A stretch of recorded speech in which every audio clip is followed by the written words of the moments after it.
할렐루야. 우리가 고난주간 특별 새벽 기도회를 연합 집회로 하고 있습니다. 예수 동행 파트너스 형제 교회들이 있어요. 전국에 있는데 우리 교회는 경기 북부 지역 안에서 함께 하고 있습니다. 강원도에는 우리 교회에 한 교회가 있기 때문에 경기 북부에 있는 지역하고 함께 형제교회 한 그룹이 되고 있어요. 그 그룹에서 또 대표가 있어요. 각 형제교회들마다. 그 대표가 되시는 정기현 목사님이 오늘 오셔서 말씀을 전하십니다. 경기도 하남시에서 목회를 하고 계시고 함께하는 교회 담임 목사님 되세요. 우리 성도님들이 주시는 말씀 임할 때에 아멘으로 받고 말씀에 순종하심으로 더욱 승리하시기를 바랍니다. 먼저 성경 봉독하겠습니다. 로마서 8장 37절에서 39절까지 말씀, 우리 다 함께 한 목소리로 말씀을 읽겠습니다. 시작. 그러나 이 모든 일에 우리를 사랑하시는 이로 말미암아 우리가 넉넉히 이기느니라. 내가 확신하노니 사망이나 생명이나 천사들이나 권세자들이나 현재 일이나 장래 일이나 능력이나 높음이나 깊음이나 다른 어떤 피조물이라도 우리를 우리 주 그리스도 예수 안에 있는 하나님의 사랑에서 끊을 수 없으리라. 아멘. 이제 강사님 나오셔서 말씀을 전하시겠습니다. 여러분 반갑습니다. 먼저 오늘 너무나 귀한 교회에 와서 함께 말씀을 나눌 수 있게 돼서 너무너무 감사하고 여러분 너무너무 축복합니다. 우리 목사님께서 저를 무슨 이렇게 대표라 이렇게 소개를 해주셨는데 대단한 사람이 아니고 저희가 지역에 누가 섬길 수 있는 분이 있을까 그러다가 제가 대표를 자원을 했습니다. 자원에서 대표가 된 웃긴 사람이죠. 제가 그렇게 한 건 그렇게라도 해야 이렇게 연락도 하고 그 모임하면서 예수님을 조금이라도 더 바라볼 수 있겠다 하는 마음 때문에 그렇게 자원을 해서 섬기게 됐는데 너무 감사한 건 우리 남 목사님과 같이 귀한 목사님을 만나서 함께 동역할 수 있어서 너무너무 기쁘고 감사합니다. 우리 여러분들도 또 귀한 교회에 또 귀한 목사님과 함께 신앙생활 하시는데 아주 복된 분들이십니다. 내가 복받았구나 그렇게 믿고 신앙생활 행복하게 하시기를 축복합니다. 오늘 모든 것을 이기는 사랑이라고 하는 제목으로 말씀을 함께 나누려고 합니다. 저는 물리학을 공부를 하고 그리고 신학을 공부하고 목사가 되었습니다. 제가 물리학을 공부해 갈 때 조금 흥분되는 일이 있었습니다. 그때 어느 한 과학자가 가설을 하나 세우는데 이 가설이 실험을 통해서 증명이 되면 어떤 일이 벌어지냐면 이전까지에 있었던 물리학 법칙을 다 수정해야 한다는 겁니다. 그래서 정말 그렇게 될 것이냐 이런 것 때문에 이야기가 될 때 제 마음에 묘한 흥분과 막 기대가 일어나는 거예요. 왜 그러냐면 이게 만약 진짜 그렇게 되어지면 이전까지의 모든 어떤 법칙들 이론들을 수정해야 되잖아요. 그러면 어떤 일이 벌어지냐면 제가 이전까지 공부했던 모든 것도 수정을 해야 되는 겁니다. 그럼 어떤 일이 벌어지냐면 이전까지 성적도 다 무효가 되는 겁니다. 이전까지 성적이 무효가 된다? 갑자기 막 흥분이 되면서 기대가 되는 겁니다. 제가 사실 대학교 다닐 때 인생을 어떻게 살아야 될까 고민하느라고 공부를 조금 덜 했거든요. 그러니 다시 이 시험을 봐야 된다. 너무 막 흥분이 되는 겁니다. 안타깝게도 실제로 그런 일은 벌어지지 않았습니다. 그러나 제가 물리학이라는 학문을 공부하고 또 과학을 조금 그 역사를 공부해 가면서 깨닫게 된 것이 있습니다.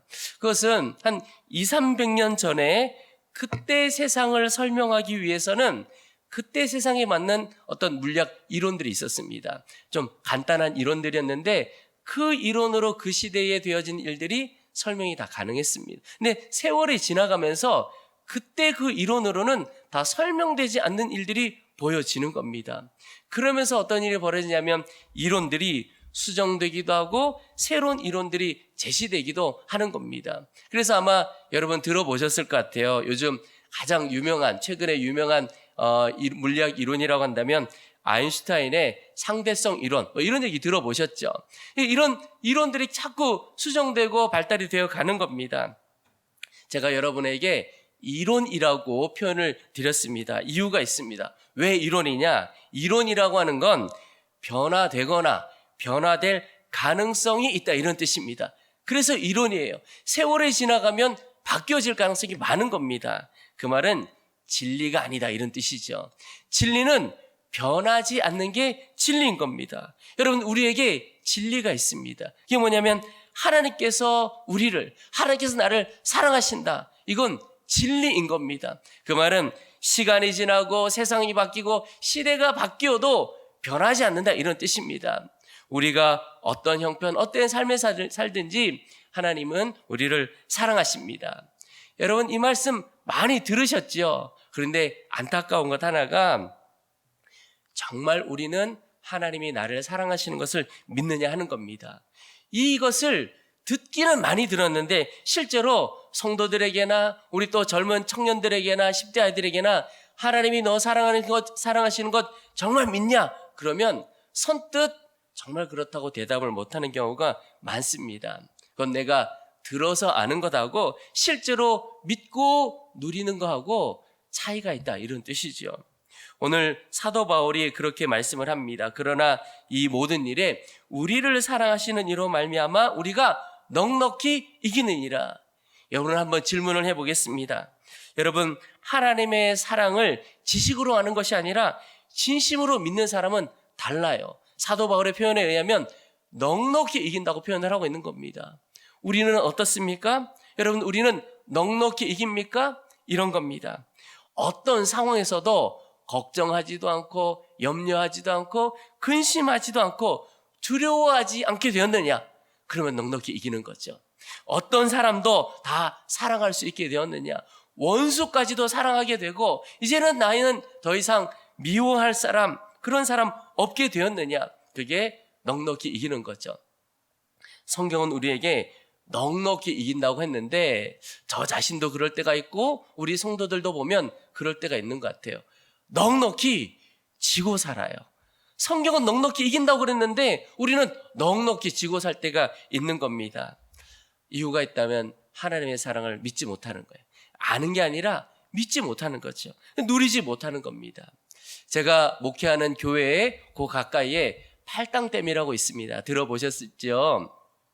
그 팔당댐에 평소에는 물을 가둬 놓습니다. 그래서 평소에 그 댐을 지나가다 보면 댐 아래에 아주 조그마한 수로를 통해서 물이 졸졸졸 흐릅니다. 그런데 비가 많이 오게 되면 그 댐에 수문을 엽니다. 수문을 열 때 보면 물이 정말 폭포수처럼 물이 흘러 내려옵니다. 엄청난 물이 흘러 내려옵니다. 제가 어느 날 비가 올 때 그 길을 지나가다가 그 장면을 보았습니다. 그리고는 두 가지가 대비가 되는 겁니다. 평소에 그저 수로 아래로 물이 졸졸졸 흘러 내려올 때, 그리고 비가 와서 수문이 열려서 폭포수처럼 정말 엄청난 물이 내려올 때, 그 두 장면을 보면서 제 마음에 하나님의 은혜와 사랑은 정말 폭포수와 같은데 우리가 누리는 건 평소에 그저 물 졸졸졸 내려오는 것처럼 그 정도로 하나님의 은혜와 사랑 누리고 살아가지는 않나, 이런 마음이 드는 겁니다.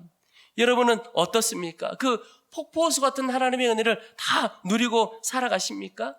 정말 하나님의 사랑 믿고 누리는 사람, 우겨쌈을 당해도 쌓이지 않고 답답한 일을 당해도 낙심치 않고 항상 기뻐하고 두려워하지 않고 담대하고 심지어 순교의 길도 기쁨으로 가게 되는 겁니다. 그게 성도에게 주어진 능력입니다.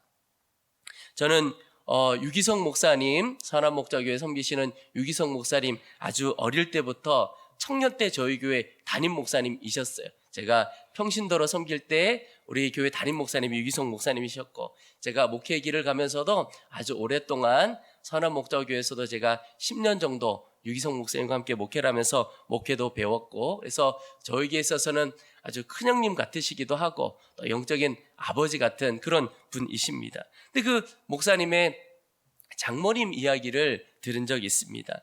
그 유기성 목사님 장모님께서 40대 젊은 나이에 남편 되시는 목사님께서 간암으로 세상을 먼저 떠나시게 됩니다. 장례를 치르는데 슬퍼할 겨를도 없는 겁니다. 교인들이 찾아오고 그 남편 목사님 친구도 찾아오고 장례 동안에는 너무 슬퍼할 겨를도 없어서 그냥 지나갔습니다. 장례 다 끝나고 사택을 갔는데 이제 이 사택에서 나가야 하나 그런 마음이 들더라는 거예요. 그제서야 남편 돌아가신 것 가슴에 허전함으로 또 나는 앞으로 어떻게 살아가나 두려움이 마음속에 다가오더라는 거예요. 그때부터 눈물이 나는데 이제 어떻게 살아야 하나 그러면서 왜라는 질문이 하나님 앞에 되어지더라는 거예요. 하나님, 왜 내 남편 데리고 가셨습니까? 이제 나는 이 어린 내 남매 데리고 어떻게 살아야 합니까? 그때부터 울고 슬픔이 막 밀려오는데 재정을 맡은 장로님께서 오셔서 봉투 하나를 가지고 오셨어요. 사례비가 들어있는데 마지막 사례비입니다. 그리고 조의금입니다. 그리고 퇴직금, 위로금 다 넣어서 가지고 온 거죠. 너무너무 기가 막히는 것이 이제 마지막 통보받은 것처럼 느껴지더라는 거예요. 이제 이사갈 준비하십시오. 그런 뜻이지요. 봉투를 가지고 방에 왔는데 이 사모님께서 더 절망이 되더라는 겁니다. 이제 이것 가지고 살아야 하는구나. 밤새 울면서 어디로 가야 합니까? 어떻게 살아야 합니까? 왜 나는 이런 삶이어야 합니까? 그렇게 막 기도가 되더래요. 그런데 새벽녘에 마음에 드는 생각이 예수님은 나를 위해 십자가에서 죽을 정도로 나를 사랑하시는데 그렇다면 예수님께서 나에게 무슨 길을 예비해 두실 것이 아니냐 그런 마음이 들더래요. 그러면서 오늘 이 사도 바울의 고백, 자기 아들을 아끼지 아니하시고 모든 사람을 위하여 내주신 이가 어찌 그 아들과 함께 모든 것을 우리에게 주시지 않겠느냐 그 말씀이 마음에 막 떠오르더라는 겁니다. 그러면 하나님께서 이사갈 집도 공부할 돈도 다 준비해 주셨을 것 아니냐. 하나님께서 남편 데려가셨으면 예수님께서 친히 먹이실 것 아니겠느냐. 그런 마음이 들더라는 겁니다. 그러고 나니까 기도가 바뀌더래요. 그전까지 기도는 왜라고 하는 기도였습니다. 하나님 왜 이렇게 기도가 되다가 이제는 감사합니다의 기도가 나오더래요. 하나님 감사합니다. 이거 감사하고 저거 감사하고. 그때 새벽 기도 종소리가 들리는 겁니다. 이제 새벽 기도를 가려고 일어나는데 보니까 밤에 그냥 우느라고 못 봤는데 봉투 하나가 바닥에 놓여 있는 겁니다. 보니까 어젯밤에 그 장로님이 두고 간 봉투인 겁니다. 그 장모님께서 너무 하나님의 은혜가 감사해서 어떻게 해야 될까? 그러다가 그 봉투에다가 하나님 우리 가족 다 책임져 주신 것, 책임져 주실 것도 아니에요. 책임져 주신 것 감사합니다. 그리고는 그저 열어보지도 않고 그 헌금, 그 봉투에 있는 거 그대로 하나님 앞에 드렸습니다. 정말 놀라운 일이죠. 그 이후로 정말 그 온 가족들을 하나님께서 놀라운 손길로 다 책임져 주셨습니다. 여러분 이게 하나님의 사랑을 믿는 자의 삶입니다. 하나님의 사랑을 정말 믿으면 넉넉히 이기는 자로 살아가게 되는 거예요. 더 이상 걱정 근심할 일이 없는 겁니다. 여러분 왜 우리가 세상을 이기지 못하는가? 왜 우리는 여전히 예수를 믿는다고 하면서 걱정하고 염려하고 두려워하며 살아가는가? 왜 우리는 무너지는가? 하나님의 사랑이 믿어지지 않기 때문에 그런 겁니다. 여러분 왜 우리가 하나님의 사랑을 잘 믿지 못하죠? 듣기는 그렇게 많이 듣는데 왜 믿지 못하냐? 이유가 있다면 우리의 삶의 형편으로 하나님의 사랑을 판단하려고 하기 때문에 그렇습니다. 우리는 보통 우리가 세상적으로 보기에 좀 잘 되는 것 같으면 하나님 살아계셔, 하나님 우리 사랑하셔 이렇게 얘기하는 겁니다. 근데 우리의 형편이 세상적으로 보기에 좀 어려워요. 그러면 하나님이 우리 사랑하시는 거 맞나? 심지어 하나님 우리 버린 것 아니야? 더 나아가면 하나님 계시기나 한 거야? 이렇게까지 바뀌어지는 겁니다. 우리의 형편으로 하나님의 사랑을 판단할 것이 아니라 하나님의 사랑을 믿고 그 눈으로 우리의 형편을 바라보아야 하는 겁니다. 그러면 하나님의 깊은 뜻이 있구나. 이렇게까지 바뀌어지는 겁니다. 오늘 35절에 보면 누가 우리를 그리스도의 사랑에서 끊으리요? 환난이나 공고나 박해나 기근이나 적신이나 위험이나 칼이랴 그랬습니다. 근데 여러분 여기 보면 환난, 공고, 박해, 기근, 적신, 위험, 칼 이런 것들은 사실 하나님의 사랑을 의심하기에 충분한 것들입니다. 여러분 고통을 겪으면 하나님의 사랑 의심하기가 쉬워요. 그런데 바울은 그런 것들로 하나님의 사랑을 판단하지 않았습니다. 오히려 그런 것들조차도 하나님의 사랑 끊을 수 없다.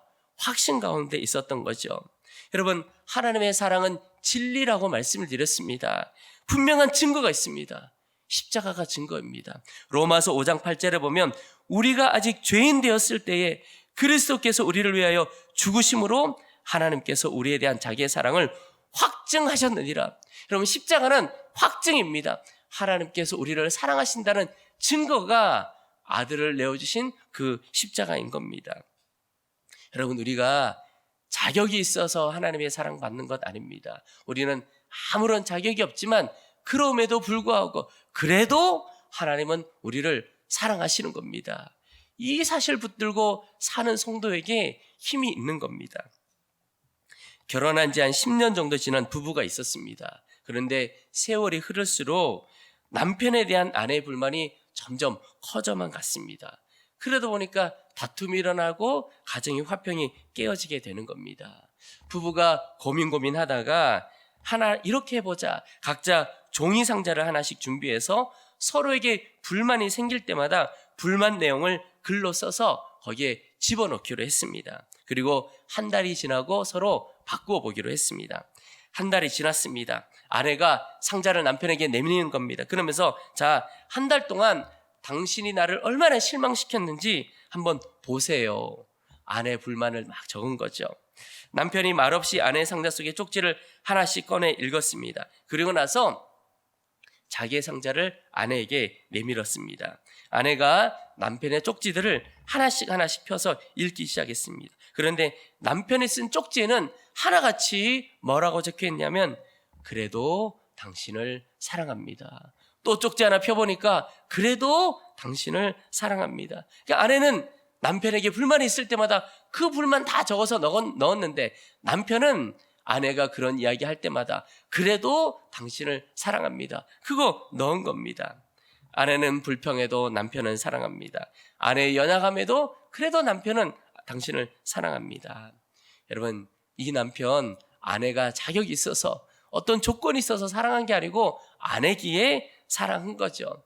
하나님의 사랑이 이런 겁니다. 우리가 어떤 사람이어서 하나님이 우리 사랑한 게 아니고 그저 하나님의 자녀이기에 하나님께서 우리를 사랑해 주신 겁니다. 십자가는 하나님께서 우리를 얼마나 사랑하시는가 그거 그대로 보여준 겁니다. 하나님 당신보다도 하나님의 그 외아들보다도 여러분 외아들이 얼마나 귀한 존재입니까? 제가 아들 하나가 있습니다. 이 아들 하나 놓고 키워가면서 깨닫게 된 것이 하나님의 사랑이 정말 너무나 크고 놀랍다. 내가 누군가를 사랑한다고 이 아들을 포기할 수 있을까? 저는 그렇게 할 수가 없을 것 같아요. 근데 하나님은 그만큼 아들, 외아들을 내어주시기까지 우리를 사랑해 주신 거죠. 여러분, 그 사랑이 우리 10년 가운데 새겨질 수 있게 되기를 축복합니다. 이철환 작가가 쓴 연탄길이라고 하는 책에 보면 이런 이야기가 있습니다.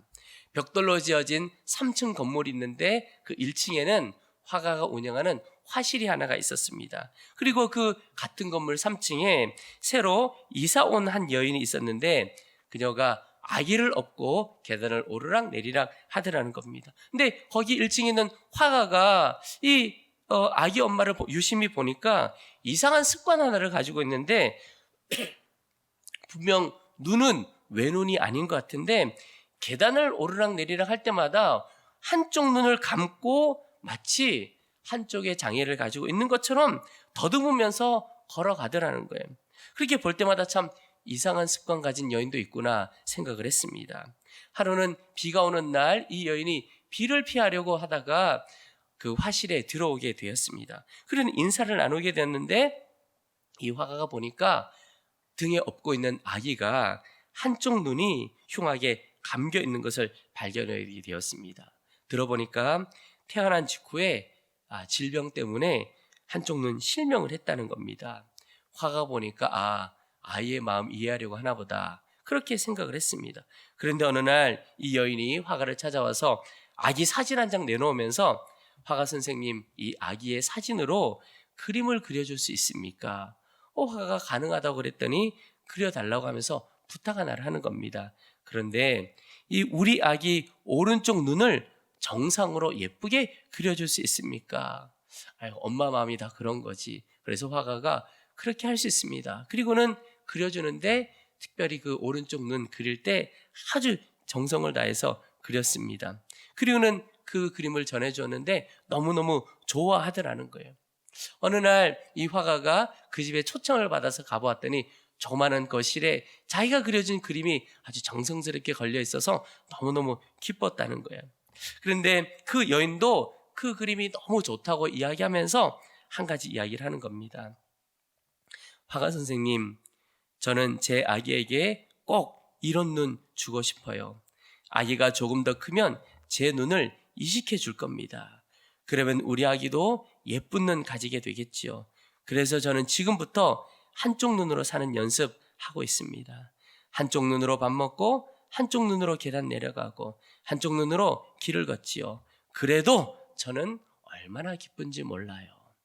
여러분이 엄마가 눈 하나 잃는 게 사람에게 얼마나 큰 일입니까? 그런데 자기 아기에게 주고 그 자기 한쪽 눈 잃는 것도 너무 기쁘다는 거예요.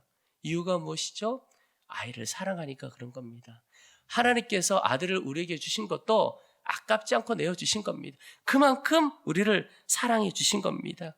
로마서 8장 32절에 보면 자기 아들을 아끼지 아니하시고 우리 모든 사람을 위하여 내주신 이가 어찌 그 아들과 함께 모든 것을 우리에게 주시지 아니하겠느냐. 바울은 모든 것을 주시지 아니하겠느냐 그랬는데 저는 말씀을 읽으면서 아니다, 이미 다 주셨다. 아들 주신 거면 다 주신 거지. 더 구할 것도 없다. 그런 생각이 드는 겁니다. 여러분, 이렇게 하나님께서 우리를 사랑하셔서 아들을 내어주셨다는 것이 머리로만 아는 것이 아니라 마음으로 믿어지기 시작하면 불평할 것도 없고 불만할 것도 없고 더 구할 것도 없게 되는 거죠.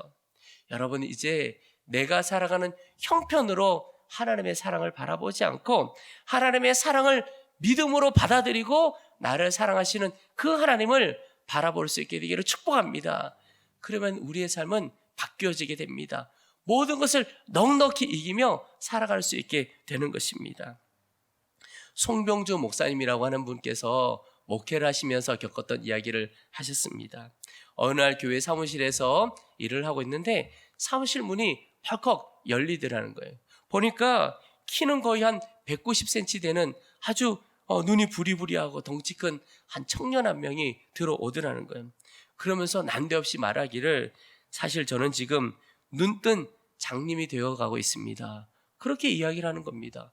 너무 당황스러웠는데 이야기를 쭉 해가는데 대학에서 건축 설계를 전공하고 직장을 가지고 열심히 살아가고 있는데 눈이 갑자기 너무 나빠져서 병원을 갔더니 너무 늦어서 손 쓸 수가 없다고 그렇게 이야기를 하는 겁니다.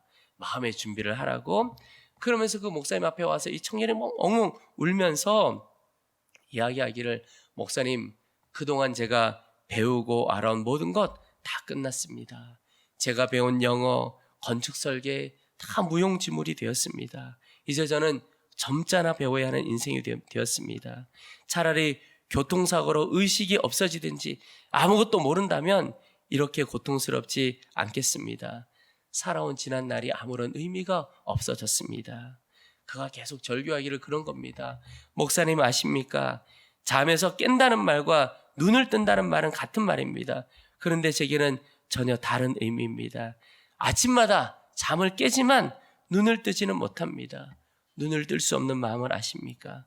목사님, 저는 이제 어떻게 해야 됩니까? 예수님은 눈먼 자도 보게 했다고 하는데 하실 수 있으시면 저를 좀 고쳐주십시오. 그렇게 절규하는 그 청년 앞에서 목사님께서 말씀을 해주시기를 형제님의 눈 회복 위해 기도하겠습니다. 그리고 또 형제의 영안이 열리기를 위해 기도하겠습니다. 맹인으로 살지만 영안이 열린 인생이 있습니다. 지금까지 형제는 영안이 닫혔던 사람이지만 그러나 이제 영안이 눌려 주님 바라볼 수 있기를 또한 기도하겠습니다. 그 주일부터 이 형제가 교회에 와서 열심히 예배하고 설교 듣고 기도 간절히 하더라는 거예요. 그리고 어느 날 찾아와서 밝은 얼굴로 목사님, 저는 이제 맹인 될 준비하려고 합니다. 육신의 시력 잃어버리는 것 그렇게 힘들어하면서도 마음의 시력 잃어버리는 것은 아파하지 않았다는 생각이 들었습니다. 시력도 잃고 영안도 잃어버린 사람이 되어서는 안 되겠다는 생각이 들었습니다. 예수님께서 저를 만나 주셨습니다. 이제는 그리 아니시 하실지라도 찬양하며 살려고 합니다. 그 형제가 떠나가려고 할 때 목사님께서 마지막으로 믿음을 점검하고 믿음을 심어주려고 사형리를 펼쳤습니다. 그런데 펼치긴 했는데 제 1영리조차 목사님이 읽기가 너무너무 어렵더래요. 1영리가 뭐냐면 하나님은 당신을 사랑하시고 당신을 향한 놀라운 계획을 가지고 계십니다. 목사님이 이걸 읽어야 하는데 마음이 너무 안타까운 겁니다. 멀쩡하던 눈 잃고 맹인이 되어가는데 어떻게 하나님이 나를 사랑하시고 놀라운 계획을 가지고 있다고 그 청년에게 말할 수 있을까? 형편 보면 도무지 하나님이 사랑한다고 말하기가 어려운 겁니다.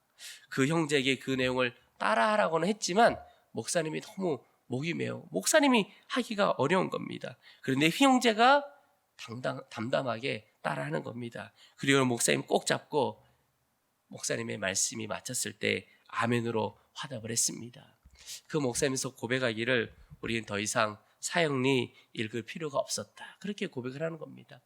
내가 맹인이 되어도 하나님이 나를 사랑하시고 나를 향한 놀라운 계획을 가지고 있다는 것에 대하여 아멘이 되면 더 이상 뭐 읽을 필요가 있겠습니까? 그러면 된 거라는 거죠.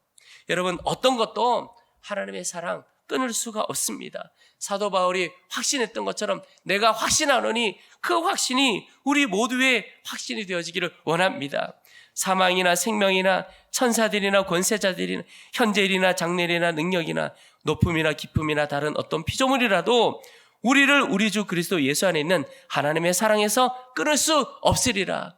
여러분, 이 구절에 우리를 이라고 하는 말 대신에 자기 이름을 넣어보는 겁니다. 우리를 우리 주 그리스도 예수 안에 있는 하나님의 사랑에서 끊을 수 없으리라. 나를, 그 어떤 것도 하나님의 사랑에서 끊을 수 없다. 여러분, 이 믿음이, 이 고백이 나의 진심의 고백이 되어지면 인생은 변합니다. 모든 것을 다 이기게 되어지는 겁니다. 미국 남북전쟁에 참전했다가 한 팔을 잃은 한 젊은이가 있었습니다. 이 젊은 청년이 한 팔을 잃게 되니 얼마나 마음이 아프겠습니까? 시리에 빠져 그만 알코올 중독자가 됩니다. 그러던 어느 날 무디 전도 집회에 참석했다가 은혜를 받고 주님을 만나게 됩니다. 그때 주님을 만나고 그가 주님으로부터 깨달았던 것 딱 하나입니다. 하나님이 나 같은 한없이 부족한 사람도 사랑하시는구나. 나 같은 사람도 사랑하시는구나. 그것 깨닫게 되었습니다. 진리지요. 진리가 그 사람 심령 안에 새겨지게 된 겁니다. 그러는 그가 찬송을 짓게 됩니다. 노래를 부르게 됩니다. 그 찬송이 뭐냐면 바로 하나님의 은혜로입니다. 하나님의 은혜로 이 쓸데없는 자 왜 구속하여 주는지 난 알 수 없도다. 내가 믿고 또 의지함은 내 모든 형편 아시는 주님 늘 보호해 주실 것을 나는 확실히 아네. 여러분, 이 고백이 우리 모두의 고백이 되기를 주의 이름으로 축원합니다. 주님의 사랑의 십자가, 그 주님의 사랑 바라보며 우리가 함께 고백하고 찬양하기를 원합니다. 주님께서 우리를 사랑하십니다. 이 고난주간에 그것 하나 깨달아지고 그 사실 하나에 눈뜨면 충분한 일이 되겠습니다. 함께 찬양하고 기도하겠습니다. 우리 가사를 다 아시는 분들은 눈을 감고 주님의 사랑을 묵상하면서 함께 찬양하겠습니다.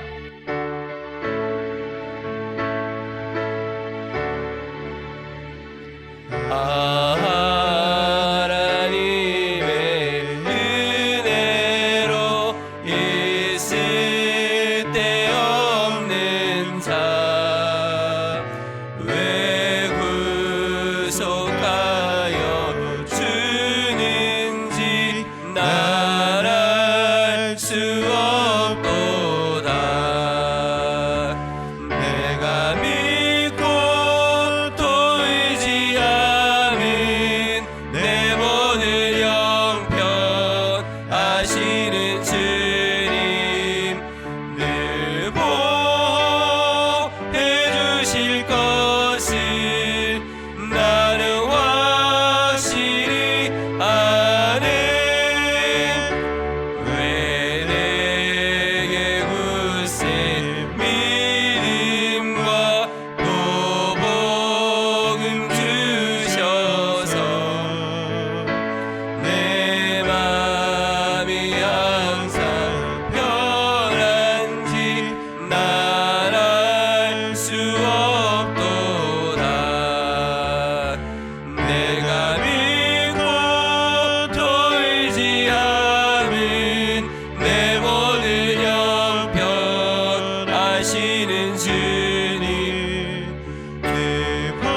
해주실 것을 나는 확실히 내가